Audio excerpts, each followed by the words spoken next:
Good morning students, welcome to bright step classes.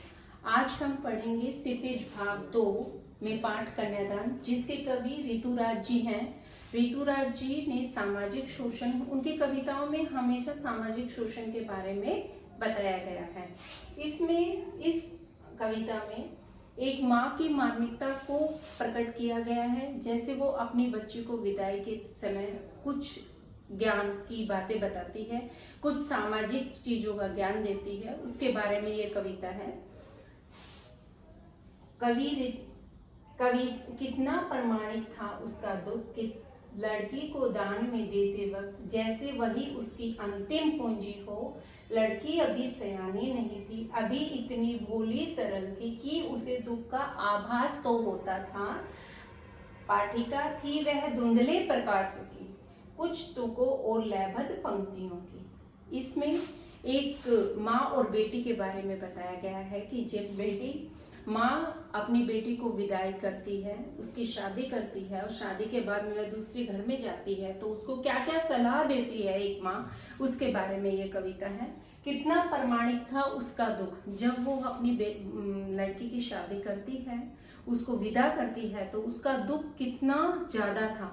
मतलब एक ये माँ के लिए सबसे बड़ा दुख होता है जब वह अपनी लड़की को विदा करती है, क्योंकि वह उसकी पालन पोषण करती है, उसको सभी चीजों से, सभी दुखों से दूर रखती है, सोचती है कि मेरी बेटी के जीवन में सुख ही सुख हो, तो वह बहुत अच्छे से उसको पालती है और एक दिन उसको विदा करती है। इसके लिए वह उसके मन में बहुत दुख होता है, जैसे वही उसकी अंतिम पूंजी हो। उसे लगता है कि जैसे वह उसका अंतिम धन हो, अंतिम पूंजी हो।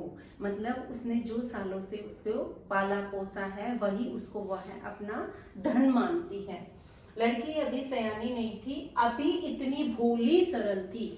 माँ को लगता है कि बेटी अभी सयानी नहीं हुई है, उसको समाज में सुख दुख का कोई भी अनुभव नहीं है। उसे लगता है, एक माँ को लगता है कि वह बेटी अभी सयानी नहीं हुई है कि वो शादी करके सुख दुख के बारे में अनुभव कर सके, उसको अनुभव कर सके।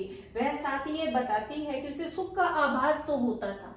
वह कहना चाहती है कि उसे सुख का मतलब जो जीवन में उसके सुख आएंगे उनका आभास तो वो महसूस तो करेगी, लेकिन जो उसके पट में रास्ते में उसे दुखों के साथ भी चलना पड़ेगा, उस दुख का आभास वो नहीं कर पा रही है।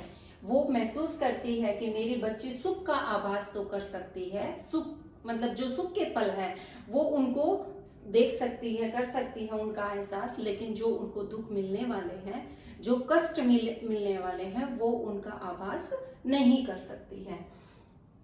ओके, इसमें इस काव्यांश में हमने यही देखा है कि एक माँ की मार्मिकता कितनी है जब वो अपनी एक बच्ची को विदा करती है, उसको अपने ससुराल भेजती है, तो उसके बारे में ही यह काव्यांश है। ओके स्टूडेंट्स, नेक्स्ट काव्यांश है माँ ने कहा पानी में झांक कर। ये भी उसी कविता का रूप है। माँ ने कहा पानी में झांक कर अपने चेहरे पर मत रीझना। आग रोटियां सेकने के लिए है, जलने के लिए नहीं। वस्त्र और आभूषण शाब्दिक भ्रमों की तरह बंधन है स्त्री जीवन के। माँ ने कहा लड़की होना, माँ ने कहा लड़की होना, पर लड़की जैसी दिखाई मत देना।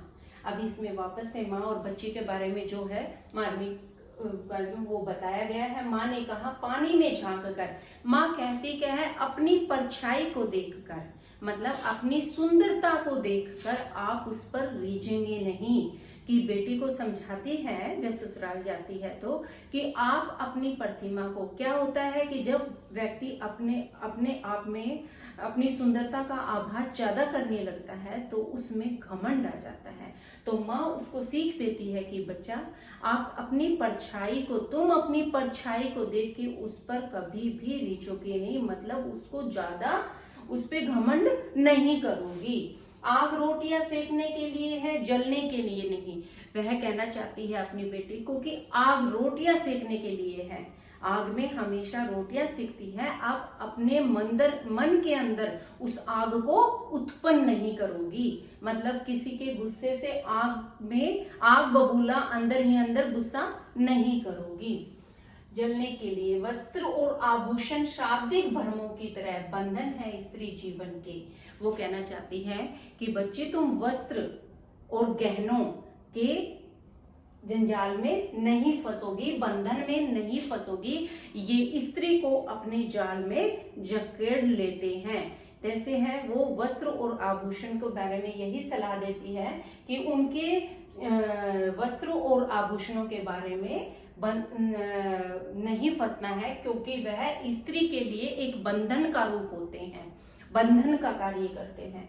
माँ ने कहा लड़की होना पर लड़की जैसी दिखाई मत देना। वह माँ उसको समझाती है कि तुम लड़की होना, लड़की होने के सारे धर्म जो भी हैं आप निभाओगी, अपने कार्यक्रम को पूरा करोगी, वहां जाकर अपने सारे संस्कार निभाओगी, लड़की होने का धर्म निभाओगी, परंतु पर लड़की जैसी दिखाई मत देना।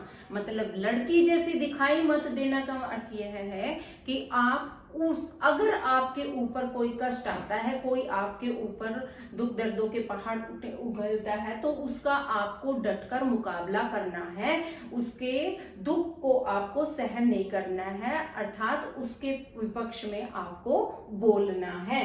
इस जो ये पंक्ति है इसका साफ साफ अर्थ यही है। माँ ने कहा लड़की होना पर लड़की जैसी दिखाई मत देना, मतलब लड़की होने के गुण सारे आप निभाओगी, लेकिन आप लड़की जैसी दिखाई मत देना। लेकिन उन पर अगर आपके ऊपर कोई विपक्ष में बात बोलता है तो आप उसको भी सहन नहीं करोगी, उसके विपरीत आप अपने पक्ष में अपनी बात रख सकती हो। ओके स्टूडेंट्स, ये जो मैंने आपको कविता आज पढ़ाई है वो एक माँ और बच्चे के लिए है। एक माँ के लिए सबसे बड़ा दुख जब ही होता है जब वो अपनी बच्ची को विदा करती है, उसी के बारे में आपको कविता पढ़ाई गई है।